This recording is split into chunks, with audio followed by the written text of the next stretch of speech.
Jabahaya Chorabahaya Utaka Abhaya Agni Ibahaya. Buddhism is not something superstitious. It's not about blind faith. Okay? Buddhism is not a religion, because religion comes from Latin word religare, that the meaning is to unite with the source, something like that. But Buddhism is not like that. That's why Buddha gives you reasoning why it is not inside the body, why the mind is not inside the body, why the mind is not outside the body, and so forth. And Buddha gives us reasoning. So this shows that Buddhism is a logical and rational teaching. It's not a dogma. Please pay attention. Buddhism is not a dogma, and Buddhism is not a blind faith, and it's not superstitious. Everything must come with reasonings, logics. And that's why Buddhism is what you call a teaching of wisdoms. A teaching of wisdoms. Okay, 6 faculties, 6 defiling objects, and 6 consciousnesses. And what are all these things?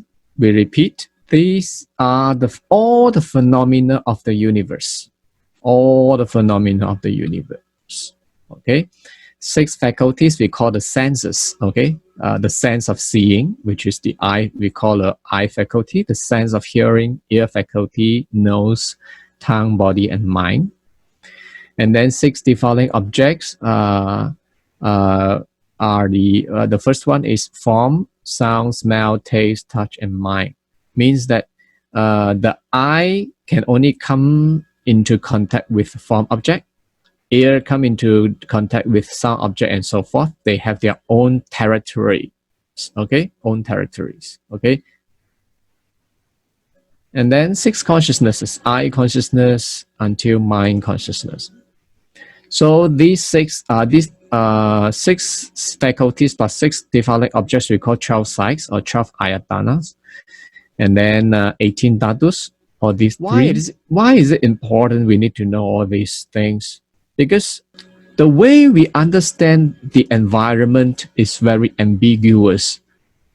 And even though we don't know ourselves, okay, our senses, how do they work to each other, and what are the relationships?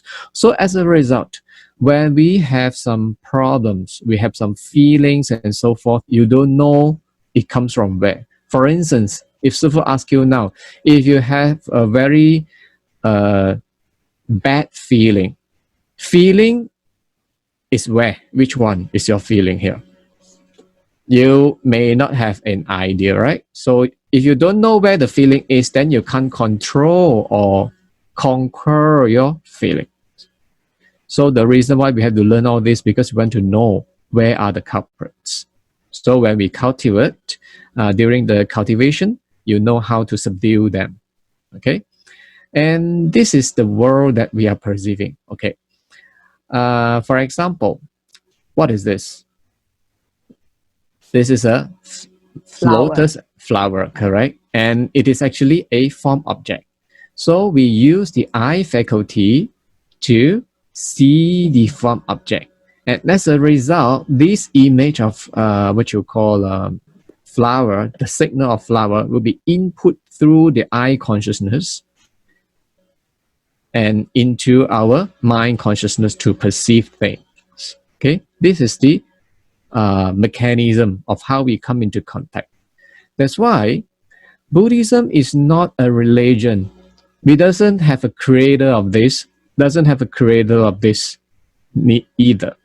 So what is going on? The Buddha explained in a way, whatever we experience daily is actually this kind of reaction, this kind of mechanism, because our eye have sense of seeing.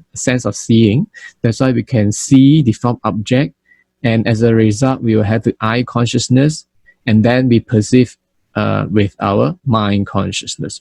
So why are we explaining all this? Because we don't have a creator of all of this, and it's all by conditions. All these are by conditions, okay, as a result of conditions. Kau hiya